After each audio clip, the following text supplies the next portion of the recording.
guys, good morning. Ayan guys, nandito kami ngayon sa chicken shack. While waiting for my food, we order food for lunch. Ayan guys, napakaganda dito guys, very relaxing.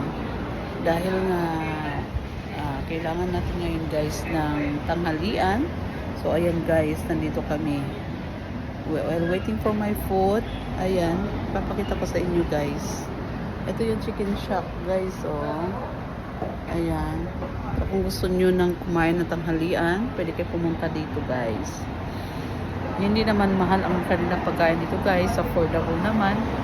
So if you have only $20, it is good for one meal.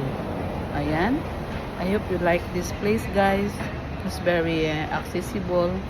This is you can go here in Lorraine. It is near in the market. We have a market here near in Macdo and near in Pueblo. Okay, so that's all for today. I hope you like my video. Bye everyone.